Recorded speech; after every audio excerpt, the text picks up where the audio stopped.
Onde quer que você esteja, seja bem-vindo a mais uma videocrítica aqui do Observatório de Cinema. Eu sou o Rodrigo Al e hoje eu quero conversar um pouquinho com vocês sobre Bird Box, o novo filme aí da Netflix que tá chegando para causar um burburinho. A gente tem a Sandra Bullock, né, ali no papel principal, o que é uma grande aquisição aí pro elenco, né, pra galera que tem feito esses filmes aí na Netflix. A gente sabe que a Netflix sim tem investido em elenco, mas eu acho que Sandra Bullock é o maior nome, assim, pelo menos, desses nomes recentes e tudo mais, que chegam ao serviço de streaming. A gente pode citar alguns nomes, como por exemplo a Winona Ryder, né? Mas a Winona Ryder estava meio sumida. Apesar da Sandra Bullock não ter feito grandes coisas assim mais recentemente, ela ainda é um grande nome do cinema e mostra aí nessa atuação que ela tem em Bird Box. Mas vamos por partes, vamos pegar lá do comecinho. O filme ele abre, lembrando que tem spoilers, hein? Com a Sandra Bullock assim, acordando no meio da mata, num clima meio, o que é que está acontecendo e você não sabe. E eu acho isso muito interessante. Um dos maiores pontos do filme vem aí com a escolha, né, que a Suzanne Bier, a diretora, fez ao tentar retratar. Ao mesmo tempo, eu acho que poderia dar uma melhorada. Você vai entender já já. O que acontece é que a Sandra Bullock, ela tá lá, né, sem conseguir ver as coisas e tudo mais, porque ela tá vendada. E a gente já sabe, mais ou menos, quem viu o trailer, né, já sabia que a grande questão desse filme é que as pessoas não podem ver ali o monstro, seja lá o que for, que faz com que as pessoas comecem a se matar, né? A querer se matar. É muito interessante esse conceito. É um conceito que já é usado no cinema de diversas formas, né? A gente sempre tem alguma coisa que você não pode fazer, senão a coisa te pega. Acho que a gente pode usar de exemplo ali o Jason. O Jason é um monstro que você não pode parar. Você não pode descansar, você não pode parar de correr dele, porque ele é incansável, ele está sempre atrás de você. O Fred Krueger, você não pode dormir, você não pode, de fato, dormir, senão você vai acabar caindo nas garras dele. Agora, eu acho que uma comparação mais interessante seria para esse filme com Um Lugar Silencioso. Um Lugar Silencioso que tem aquela pegada de você não poder fazer barulho, né? E eles usam, na minha opinião, pelo menos, muito bem isso dentro do cinema. Você, de fato, percebe ali o silêncio. A gente tá falando de um filme, né? Talvez seja difícil imaginar isso, mas eu acho que Bird Box ganharia um pouco mais se ele tivesse entendido o que a proposta de Um Lugar Silencioso foi e tentasse trazer isso para ele. O que eu tô querendo dizer? Apesar da gente nunca ver um monstro, isso é um acerto muito grande, mas que a gente já tinha visto isso em Cloverfield, por exemplo, a gente ainda vê muita coisa. E são pouquíssimas as cenas que a gente está olhando pelos olhos vendados da Sandra Bullock. São momentos muito rápidos. E eu acho que seria muito mais interessante a gente ter, de fato, essa sensação de cegueira, que o filme acaba não trazendo muito. Você deve estar pensando, mas é um filme, eu tenho que assistir e tudo mais. Mas, gente, é audiovisual, entendeu? Por que você não usa do áudio ali para causar alguma coisa? Lembrando que, por exemplo, A Bruxa de Blair tem cenas no escuro durante minutos. E o filme funciona muito bem. Então, eu acho que esse é o maior defeito, entre aspas, aí do filme, né? Porque, de fato, assim como aconteceu com o Ensaio sobre a Cegueira, que é um ótimo filme, não estou discutindo isso, mas você não sente a cegueira dos personagens. Você sente, de fato, a emoção ali desses personagens em relação àquilo, mas você não sente a cegueira. E, bom, vamos falar um pouquinho, então, sobre como o filme tenta te trazer essas emoções. Primeiro, a estrutura do filme, ela começa com você já pegando a Sandra Bullock ali, meio perdida naquela distopia, né? Você não entende muito bem o que está acontecendo. E alguns flashbacks vão mostrando ali o que aconteceu no passado. E esses flashbacks, apesar de eu gostar ali, né, ter personagens muito interessantes e tudo mais, eu acho que eles poderiam ter sido também melhor construídos. Porque o que acontece é que a gente está acompanhando ali a Sandra Bullock por aquela navegação no rio, né? Ela está ali com as duas crianças tentando chegar, né, nesse lugar que seria um ponto de salvação, assim, vamos dizer. Uma coisa meio aquele final que a gente não vê da Alice Braga em Eu Sou a Lenda, sabe? Que a gente vê ali o final do Will Smith, né?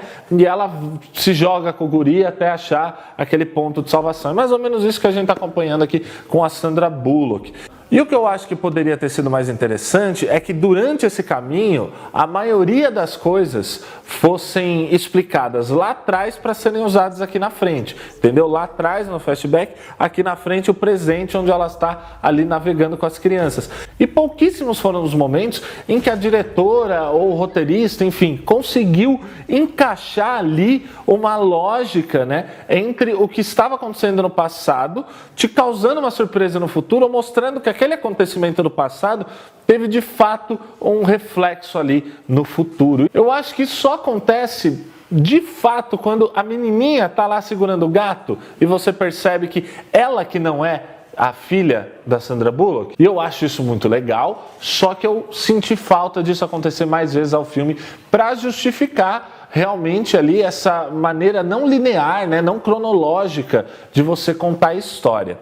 Agora, o passado da Sandra Bullock é bastante interessante. A gente tem ali, né, um pouquinho da Sarah Paulson, apesar de que esse pouquinho já é o suficiente, né, para quem realmente gosta de uma atuação, ver como a Sarah Paulson realmente não dá ponto sem nó, ela é muito boa. E depois a gente vê ali uma das partes que eu acho mais interessantes do filme, que é quando o pessoal se junta na casa, né? Que tá ela, tá o John Malkovich, que tá muito bem nesse filme, tá o Liu Rei Howery, que é um dos personagens para mim mais interessantes. Esse pessoal da casa também não acaba acompanhando o filme todo, mas o Liu Rei Howery, ele tá ali como o cara que vai tentar achar uma lógica, uma explicação, e a partir desses questionamentos dele, que às vezes são absurdos, às vezes não, que você começa de fato dialogar com aquele universo e tentar entender o que é que está acontecendo. Ele dá algumas explicações, se você quiser aceitar aquelas explicações você pode, se você não quiser você não precisa, porque de fato é uma coisa meio HP Lovecraft, assim, não importa, sabe? Você está seguindo a história, abraça aquilo e vamos. Agora, por que essa parte ela é tão legal? Porque ali você tem uns personagens um pouco mais, vamos dizer, profundos, tá? Você tem alguns personagens mais profundos e aí você consegue ter uma conexão, ter diálogo e tudo mais, e entender ali o que está acontecendo. De um determinado momento para frente, isso não acontece, de fato não acontece. Você vê dentro da casa aquelas pessoas agindo das mais diversas formas e você começa a entender como aquele universo tal, que as pessoas estão pensando, que as pessoas naquele universo querem ou deixam de querer, como elas vão lidar com aquilo, né? Os jovens, os mais velhos, pessoas deixando pessoas querendo se unir. Então tudo isso é muito interessante. Agora, a partir de um certo momento onde você só tem a Sandra Bullock e aquele pedacinho que você tem o Trevor Rhodes também, são personagens que de fato não têm uma profundidade muito grande. Eles até têm um momento ali no mercado, né, que eles têm uma conversinha e tudo mais, o que eu naquele momento eu já achei péssimo, porque acho muito desnecessário. Primeiro, que desconstrói bastante o personagem que a Sandra Bullock está tentando criar. Não por causa da atuação dela, nem nada, mas justamente porque ela era uma mulher fria, a gente conhece ela como uma mulher fria, né? Ela meio que só dá abertura ali para a irmã, porque a irmã passou pelas mesmas coisas que ela, e ali ela já começa, enquanto grávida e tudo mais, nesse momento de, sabe, eu preciso me preocupar comigo, eu preciso me preocupar com meu filho, tá ali flertando com aquele cara. E ali você entende que eles estavam tentando distanciar essa questão materna, né, da Sandra Bullock, que ela mesma acaba distanciando depois, né, fazendo com que o garoto e a garota, né, sejam chamados de menina e menina o tempo inteiro. Mas esse amor que ela tem com o Trevant, pra mim, acaba desvirtuando um pouco desse lado mais frio que ela deveria adotar, né? E ela mesmo adotando esse lado mais frio, ela fala, todas as decisões que eu tomei foram por eles, né? Então eu acho que talvez seria mais interessante se tivessem colocado a Sandra Bullock ali trabalhando mais, pensando somente nela e somente nos filhos. Faria mais sentido para mim. Agora, toda a jornada dela no Rio é muito interessante, por tudo que ela passa, né?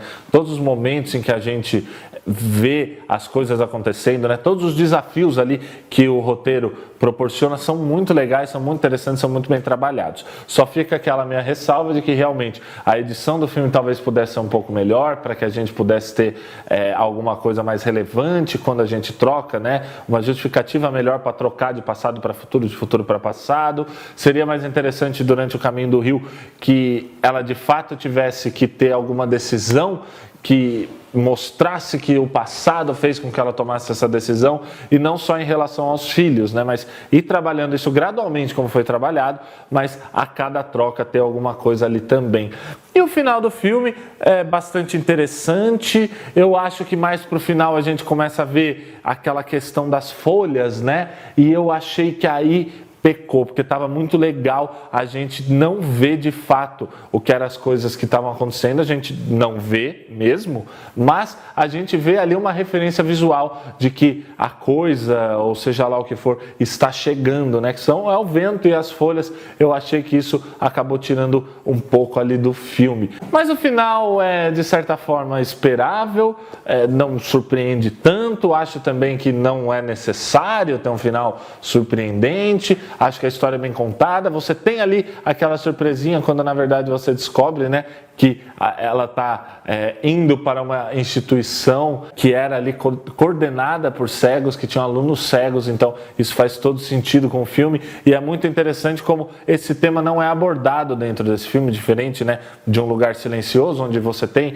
a menina surda, né, e tem a questão do som, mas nesse filme não é abordado antes, justamente para chegar na hora e você ter aquela surpresa e você pensar, pô, é verdade, né? Tem um pessoal que ninguém pode obrigá-los de fato a ver aquilo, então de certa forma eles estão imunes, então existe ali um lugar imune. E mesmo, né, as pessoas que enxergam de fato conseguem ficar imunes dentro daquele lugar. Achei que naquele momento, quando ela chega e aí tem aquela questão de agora eu vou dar nome para as crianças, também ficou meio, sei lá, toda aquela questão de quem que eu vou escolher para olhar, quando precisar olhar, ficou meio, sei lá, o fato dela não decidir por ninguém, entendeu? Achei que, no começo achei bastante interessante, parecia que ela estava meio que brincando com uma escolha de Sofia ali, né? O filho dela sempre se oferecendo, mas ela meio que queria que a menina olhasse, porque não era filha dela de fato, só que ela também não tinha coragem de fazer isso. Então, acho que todo o trabalho que a Sandra Bullock fez como atuação, aí tá muito legal, Acho que o roteiro podia ser um pouquinho mais redondo, acho que faltou entregar algumas coisas aí nesse roteiro.